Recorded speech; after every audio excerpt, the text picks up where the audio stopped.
Hi friends, welcome to Sriyarsha cooking channel. నేను మీ సరిత. ఇవాల్టి మన రెసిపీ వచ్చి పెళ్ళిళ్ళలో, ఫంక్షన్లలో క్యాటరింగ్ వాళ్ళు చేసే కద్దుక కీర్ను ఇంట్లోనే సింపుల్గా అందరింట్లో ఉండే సింపుల్ ఇంగ్రీడియంట్స్తో క్రీమీ టెక్చర్తో నోట్లో పెడితే ఇట్టే జారిపోయే ఈ కద్దుక కీర్ను ఎలా చేయాలో చూసేద్దాం.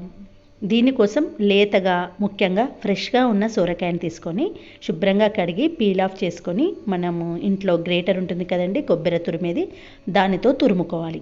అయితే తురుముకున్న దాన్ని మధ్యలో ఉన్న పార్ట్ను తీసేసేయాలి. పైన ఉన్న పార్ట్ను మాత్రమే తురుముకోవాలి. ఈ తురిమినది 1 కప్పు వరకు ఉంటుంది.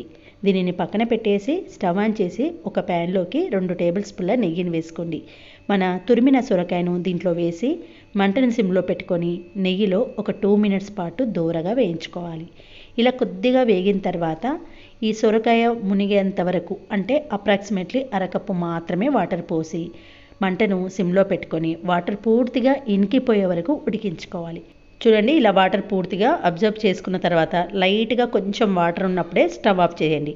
కంప్లీట్గా చల్లారే వరకు ఇది పూర్తిగా డ్రై అయిపోతుంది. తర్వాత దీన్ని పక్కన పెట్టేసి స్టవ్ పైన 1 లీటర్ వరకు పాలను వేసుకొని ఆ పాల గిన్నెను స్టవ్ పైన పెట్టుకోండి. పాలు ఇలా ఒక పొంగు వచ్చే వరకు పాలను మరిగించుకోవాలి. తర్వాత మంటను సిమ్లోకి పెట్టుకొని గంట ముందు నానబెట్టుకున్న సగ్గుబియ్యాన్ని 1 పావు కప్పు వరకు ఇందులో యాడ్ చేసుకోవాలి. ఈ ప్రాసెస్ అంతా చేసే ముందే నేను ఒక 1 అవర్ ముందు సగ్గుబియ్యాన్ని కడిగి జస్ట్ ఒక 2 టేబుల్ స్పూన్ల వాటర్ పోసి సగ్గుబియ్యాన్ని నానబెట్టుకున్నాను. ఇలా కంప్లీట్గా నానిన సగ్గుబియ్యాన్ని వేసి మంటని మీడియం ఫ్లేమ్లో పెట్టుకొని జస్ట్ 2 మినిట్స్ ఉడికించండి. ఆల్రెడీ నానిన సగ్గుబియ్యం కాబట్టి చాలా త్వరగా ఉడికిపోతాయి.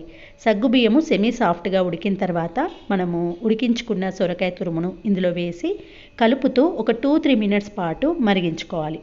ఇది మరిగేలోపు మనము ఒక చిన్న బౌల్లో 1 టేబుల్ స్పూన్ వరకు కస్టర్డ్ పౌడర్ను వేసి వేడివేడి పాలను కానీ, చల్లటి పాలను కానీ, చల్లటి నీళ్ళనైనా పర్వాలేదు, ఈ కస్టర్డ్ పౌడర్ను ఉండలు లేకుండా ఇలా ప్రిపేర్ చేసుకొని ఈ మరుగుతున్న పాలల్లో కలుపుతూ ఈ కస్టర్డ్ పౌడర్ను ఇందులో వేసేసుకోండి. మనము తీసుకున్న పాల క్వాంటిటీకి 1 టేబుల్ స్పూన్ కస్టర్డ్ పౌడర్ సరిపోతుంది. మరీ ఎక్కువ వేశారంటే మరీ చిక్కగా అవుతుంది, మరీ తక్కువగా వేశారంటే చాలా లిక్విడ్గా అవుతుంది. మీ ఇంట్లో వాళ్ళు ఎలా ఇష్టపడతారో దానిని బట్టి కస్టర్డ్ పౌడర్ను యాడ్ చేసుకోండి. తర్వాత చివరిలో 1 కప్పు వరకు షుగర్ను వేసి కలుపుతూ ఒక 2 మినిట్స్ పాటు ఉడికిస్తే సరిపోతుంది. చివరిలో ఒక 1/2 టీ స్పూన్ వరకు యాలకుల పొడిని వేసి కలిపేసేయండి. తర్వాత దీంట్లోకి ఒక 2 టేబుల్ స్పూన్ల నెయ్యిని యాడ్ చేసుకోండి. చాలామంది పెళ్లి భోజనాల్లో, ఫంక్షన్లలో క్యాటరింగ్ వాళ్ళు ఖచ్చితంగా కద్దుక కీర్లో పచ్చి పాలకోవా, కండెన్స్డ్ మిల్క్ యాడ్ చేస్తారు. అసలు అవి ఏమీ యాడ్ చేయకుండా కూడా మనము క్రీమీ టెక్చర్తో, దానికన్నా సూపర్ టేస్ట్తో, అందరి ఇంట్లో ఉండే సింపుల్ ఇంగ్రీడియంట్స్తో ఓసారి కద్దుక కీర్ని ఇలా ట్రై చేయండి. చాలా చాలా బాగుంటుంది. చివర్లో దీంట్లో చిటికెడు నేను గ్రీన్ ఫుడ్ కలర్ యాడ్ చేస్తున్నాను. కద్దుక కీరు ఇదే కలర్లో ఉంటుంది కదా. అయితే ఈ కలర్ అనేది పూర్తిగా ఆప్షనల్ అండి, మీకు ఇష్టం ఉంటే వేసుకోండి, లేదంటే స్కిప్ చేయండి. అయితే కద్దుక కీరు చల్లారిన తర్వాత కూడా చిక్కబడకుండా ఉండాలి అంటే స్టవ్ ఆఫ్ చేసే ముందు ఇలా కాచిన చిక్కటి పాల మిగడతో ఉన్న పాలను 1 పావు కప్పు వరకు యాడ్ చేయండి. ఇలా చివర్లో యాడ్ చేయడం వల్ల టేస్ట్ చాలా అద్భుతంగా ఉంటుంది. దీనికి ఇంకా అద్భుతమైన టేస్ట్ రావడం కోసం ముందుగానే మిక్సీ జార్లో ఒక 10-12 బాదం పప్పు, కాజు, పిస్తాను ఇలా కోర్స్గా గ్రైండ్ చేసిన పౌడర్ను ఇందులో వేసి జస్ట్ 1 నిమిషం పాటు సిమ్లో ఉడికించి స్టవ్ ఆఫ్ చేయండి. తాగేటప్పుడు, తినేటప్పుడు మధ్య మధ్యలో ఆ పలుకులు తగులుతూ భలే టేస్టీగా ఉంటుంది. అంతేనండి, ఇది స్టవ్ ఆఫ్ చేసి పక్కన పెట్టేసి దీంట్లోకి డ్రై ఫ్రూట్స్ వేయించుకోవడం కోసం స్టవ్ పైన చిన్న బౌల్లో ఒక 3-4 టేబుల్ స్పూన్ల నెయ్యిని వేసుకోండి. నెయ్యి వేడెక్కిన తర్వాత సన్నగా చాప్ చేసిన ఒక 10-12 బాదంను, కాజును, మీకు ఇష్టం ఉంటే ఎండు ద్రాక్షను వేసి దోరగా వేయించుకోండి. ఈ నెయ్యిలో వేయించుకున్న ఈ డ్రై ఫ్రూట్స్ను కొంచెం చల్లారిన కద్దుక కీర్లో వేసి కలిపేసేయండి. నెయ్యి ఎంత ఎక్కువగా ఉంటే అంత బాగుంటుంది కాబట్టి నేను ముందుగా వేయకుండా డ్రై ఫ్రూట్స్ వేయించడంలోనే ఎక్కువగా వేశాను. ఈ మాత్రమైనా నెయ్యి ఉండాల్సిందేనండి, అప్పుడే కద్దుక కీరు చాలా చాలా అద్భుతంగా ఉంటుంది. చూసారు కదండి, ఎంతో టేస్టీగా ఉండే క్రీమీ టెక్చర్తో కద్దుక కీరు రెడీ అయిపోయింది.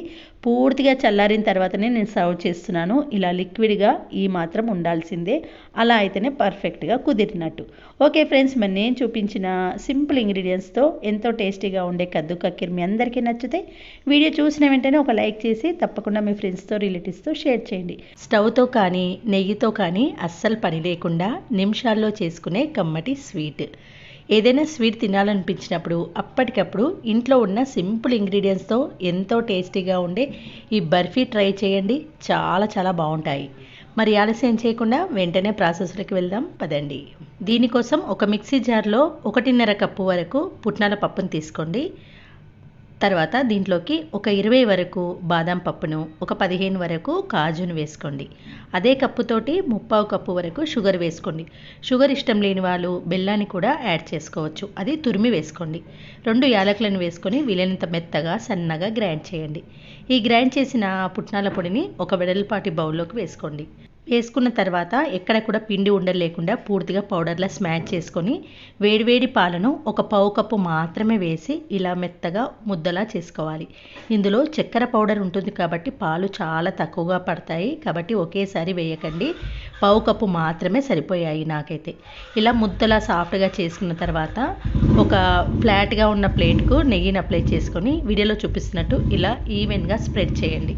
స్ప్రెడ్ చేసిన తర్వాత సన్నగా చాప్ చేసుకున్న బాదాంను ఒక చూపిస్తాను. ఇలా గార్నిష్గా వేసుకొని కొంచెం గట్టిగా ప్రెస్ చేసే బదులు ఇలా ఫ్లాట్గా ఉన్న బౌల్తో కానీ కప్పుతో కానీ కొంచెం గట్టిగా ప్రెస్ చేస్తూ స్మూత్ చేసేయండి. చేసిన తర్వాత ఒక 10-15 నిమిషాలు అలా వదిలేయండి. సెట్ అయిపోతుంది. కంప్లీట్గా 15 మినిట్స్ తర్వాత నైఫ్తో మీకు నచ్చిన సైజుల్లో బర్ఫీలా కట్ చేసుకోండి. అంతేనండి, ఎంతో కమ్మకమ్మగా నోట్లో వేసి ఇట్టే కరిగిపోయే బర్ఫీ రెడీ అయిపోయింది. సింపుల్గా ఎంతో టేస్టీగా ఉండే ఈ పుట్నాల బర్ఫీని తప్పకుండా ట్రై చేయండి. చాలా చాలా బాగుంటుంది. ఓకే ఫ్రెండ్స్, ఈ స్వీట్ నచ్చితే తప్పకుండా ఒక లైక్ చేసి మీ ఫ్రెండ్స్తో రిలేటివ్స్తో షేర్ చేయండి. మరొక మంచి వీడియోతో మళ్ళీ కలుద్దాం. థ్యాంక్స్.